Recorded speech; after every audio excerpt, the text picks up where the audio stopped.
Hello les boys, on se retrouve pour une nouvelle vidéo où je vais essayer de vous expliquer tout ce qu'on a pu mettre en place pour réussir à tomber KT en mode mythique. Donc il faut savoir que pour KT, à l'opening, vous avez énormément de choses à faire. Donc il faut ramener les occultistes au corps à corps avec des détournes de préférence. Si vous avez des DK, c'est le must, vous les ramenez au corps à corps. Il faut kick les occultistes à un maximum. Une fois que tout le monde est passé au centre, vous éclatez et vous burstez la totalité. Pour les soigneurs ici, c'est, je pense, qui est le plus important en termes de mécanique. Donc il va falloir attendre un tout petit peu de temps de manière à ce que vos soigneurs aient la possibilité de setup. Ce qu'on a fait ici, c'est qu'on a éloigné tous les raiders des soigneurs. Les soigneurs sont positionnés entre les piédestaux, et notamment les chamans, parce que au moment où ils vont claquer leur ascendance, ils vont soigner une bonne partie d'HP en fonction et divisé en fonction du nombre qu'il y a autour. Donc moins il y a de personnes à côté d'eux, plus Keltas va recevoir des HP en fonction de l'ascendance. Donc laissez un petit peu setup vos soigneurs. Ensuite vous allez avoir, j'espère, un prêtre sacré qui aura la possibilité de mettre un esprit gardien qui va augmenter les soins d'au moins 60% sur Keltas. Ensuite ça va bourrer. Il faut soigner énormément Keltas de manière à ce que au bout de 50 secondes à peu près, voilà, on arrive à 45% HP de Keltas pour le faire passer en phase 2. Pendant ce temps-là, tous les DPS vont devoir éclater les ZAD et descendre Doritos de manière à ce qu'ils meurent en même temps que l'arrivée de Keltas. Il faut également savoir que si jamais vous avez plus de DPS que vous n'avez de soigneurs, il va falloir assigner des gens à utiliser les piédestaux. Nous on avait une seule personne qui utilisait les piédestaux, mais c'était pas forcément nécessaire. Ça nous aidait surtout à avoir Doritos à 10%. Une fois qu'il est à 10%, si Keltas n'est pas encore arrivé, ce qui n'est pas le cas ici, il faut stopper le DPS, attendre l'arrivée de Keltas et tomber Doritos. Là, le timing est juste parfait.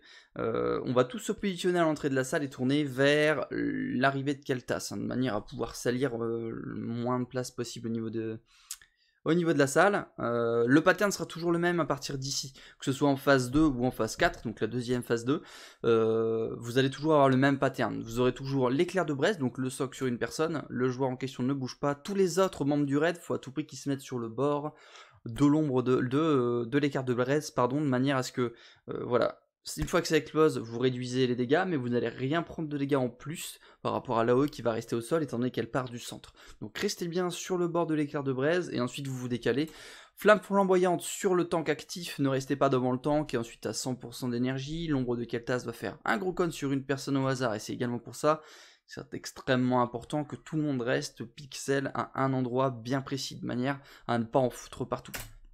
On se décale, on reste à côté du geyser et juste après ça vous allez avoir un shield. Le mieux c'est de faire le décompte 3, 2, 1 et paf, là on envoie, vous allez devoir envoyer à peu près, voilà je dirais 7 secondes, entre 7 et 8 secondes, un montant de dégâts égal à 530 000 points.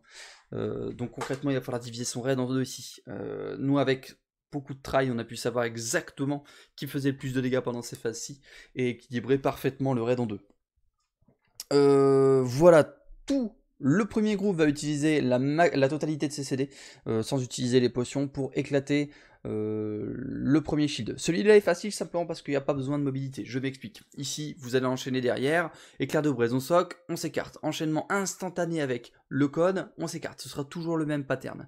Ici, ça va squatter un petit peu. Hein, personne reste devant la frappe. Vous allez revoir un soc et instantanément derrière, faut pas faire attention au décompte qu'il y a ici, instantanément derrière vous allez avoir le shield. Donc là il faut exploser le soc et instantanément vous avez le shield. Donc là le mieux c'est d'avoir des joueurs avec de la mobilité qui peuvent envoyer du DPS directement. Enchaînez directement par le geyser, une fois que le shield est pété, il vous reste à peu près 2 ou 3% à péter avant le pop du prochain shield. Donc il faut quand même réussir à taper un maximum. Si jamais vous mourrez ici parce que vous avez un troisième shield, il faut faire attention en fait, c'est simplement parce que Doritos est mort trop tard et que vous avez dû taper Doritos pour ensuite passer sur l'ombre de Keltas. Là vous voyez, juste après le geyser, normalement il va y avoir le shield. Voilà, donc on l'a tombé pixel. Ici, vous enchaînez instantanément avec 2 rotations de piédestaux. 5 joueurs qui le mettent tout de suite. Tous les autres DPS vont focus simplement les phoenix. Et une fois que les 5 stacks sont posés, on passe à la rota 2 qui vont donner, eux, malheureusement que 2 stacks, simplement parce que vous allez avoir le choc commotionnant qui va les stopper.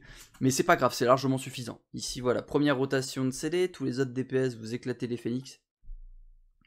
Une fois que la première rota est passée, deuxième rotation qui arrive, essayez de mettre les joueurs qui frappent moins à l'opening, et ne pas mettre de soigneurs évidemment. Voilà, rotation 2, si on regarde bien, moi je vais pouvoir mettre 2 stacks 2 piédestals avant que le vainqueur Pirlier fasse son choc commotionnel et paf qui me stop cast, et à partir de là, hop, go BL.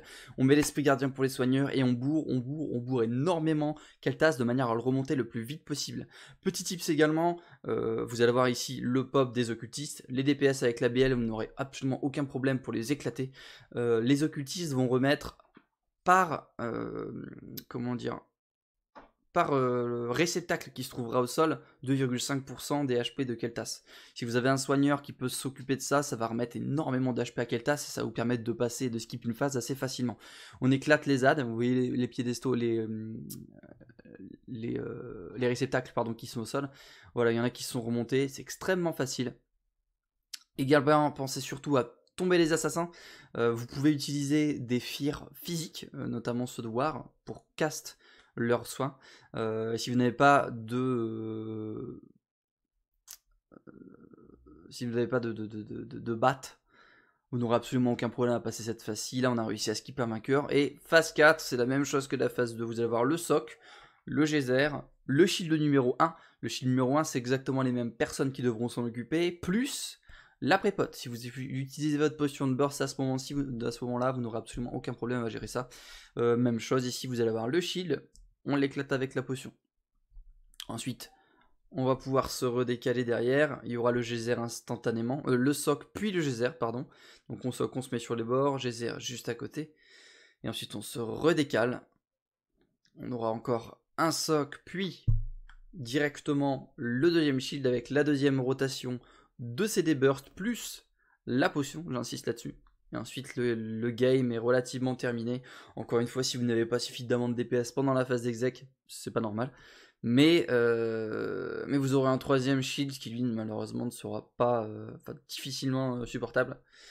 Donc là c'est le down et voilà, si vous avez des questions pour plus de précision, moi je vous conseille surtout d'analyser les logs, de regarder quel joueur fait plus ou moins de dégâts sur les shields pour réussir vraiment à équilibrer le DPS sur le premier et sur le deuxième shield. Ce sera tout donc pour la vidéo explicative et détaillée du down de Keltas. N'hésitez pas, si vous avez des questions, je vous fais plein de bisous et à bientôt.